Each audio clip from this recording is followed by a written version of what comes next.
नमस्कार मित्रों। इंसान को अपने जीवन में किसी भी तरह की बुराई करने से बचना चाहिए।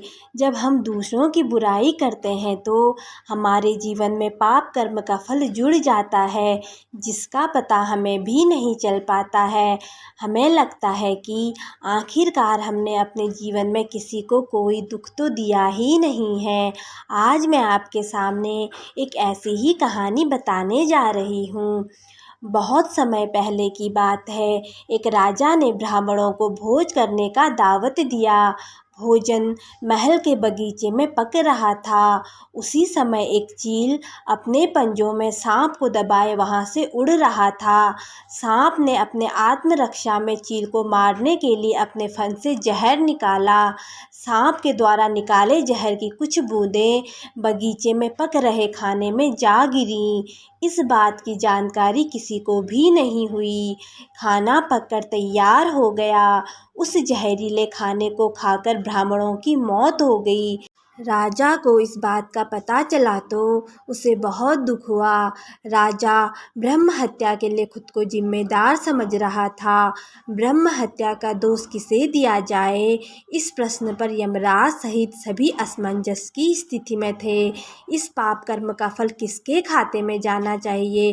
राजा के खाते में जाना चाहिए, जिसको पता ही नहीं था कि खाना जहरीला हो गया है, या रसोइये के खाते में जाना चाहिए, जिसको पता ही नहीं था कि खाने में जहर किसने मिलाया, या चील के जो उस जगह से जहरीले सांप को लेकर गुजरा था, या सांप के खाते में जाना चाहिए जिसने अपने आत्मरक्षा में जहर निकाला। कई दिनों तक यमराज किसी निष्कर्ष पर नहीं पहुंच पा रहे थे कि किसके खाते में इस पाप कर्म का फल जाएगा। इसी बीच एक दिन कुछ ब्राह्मण राजा से मिलने नगर में आए। उन्होंने एक महिला से राजमहल का पता पूछा। महिला ने पता तो बता दिया, लेकिन साथ ही साथ कहा कि जरा संभल के रहना, राजा ब्राह्मणों को खाने में जहर देकर मार देता है।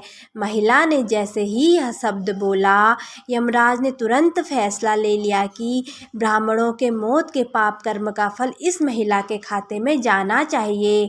यमराज के इस निर्णय से दूत हैरान हो गए। सभी ने एक स्वर में बोला कि महिला तो इसमें कहीं भी दूर तक शामिल ही नहीं थी।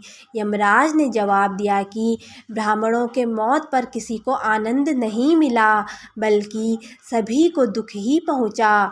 परंतु उस घटना की चर्चा करते वक्त उस महिला में आनंद का भाव दिखा, इसलिए राजा के अनजाने पाप कर्म का फल इस महिला को मिलना चाहिए।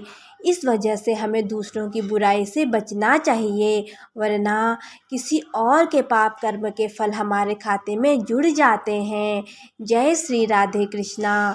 दोस्तों, कथा अच्छी लगी तो चैनल को लाइक, शेयर और सब्सक्राइब कर दीजिए। धन्यवाद।